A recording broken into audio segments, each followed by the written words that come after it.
నంద్యాల మండలం కానాల గ్రామంలో విధులను గాలి కొదిలేసిన ఉపాధ్యాయుడు టీడీపీ నేత ఫిరోజ్ ప్రచారంలో ప్రత్యక్షం.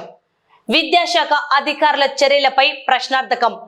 భావి భారత పౌరులను తీర్చిదిద్దాల్సిన ఓ ప్రభుత్వ పాఠశాల ఉపాధ్యాయుడు తన పవిత్రమైన విధులను పక్కన పెట్టి రాజకీయ రంగంలో బిజీగా గడుపుతుండడం స్థానికంగా తీవ్ర చర్చనీయాంశంగా మారింది. నంద్యాల మండలం కానాల గ్రామంలో మంగళవారం జరిగిన ఇంటింటికి తెలుగుదేశం కార్యక్రమంలో ఈ ఉపాధ్యాయుడి నిర్వాకం వెలుగు చూసింది. పాఠశాలకు యగనామం, ప్రచారంలో హంగామా.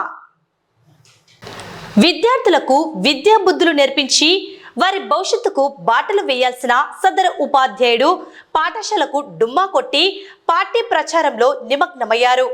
నంద్యాల జిల్లా టీడీపీ ప్రధాన కార్యదర్శి ఎన్ఎండి ఫిరోజ్ నేతృత్వంలో కానాల గ్రామంలో నిర్వహించిన ప్రచార కార్యక్రమంలో ఈ ఉపాధ్యాయుడు చురుగ్గా పాల్గొన్నారు. తరగతి గదిలో ఉండాల్సిన సమయంలో నేతల వెంట తిరుగుతూ రాజకీయం చేయడం పట్ల విద్యార్థుల తల్లిదండ్రులు మరియు ప్రజలు తీవ్ర ఆగ్రహం వ్యక్తం చేస్తున్నారు. అధికారుల నిర్లక్ష్యమే ధీమానా?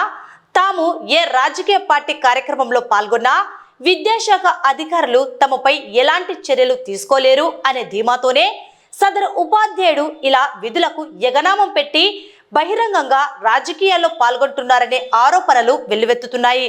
చర్యలు తీసుకుంటారా, తూతూ మంత్రంగా వదిలేస్తారా? బోధన గాలి కొదిలేసి రాజకీయ రంగు పూసుకున్న ఈ ఉపాధ్యాయుడిపై విద్యాశాఖ ఉన్నత అధికారులు ఎలాంటి చర్యలు తీసుకుంటారనేది ప్రస్తుతం ఆసక్తికరంగా మారింది.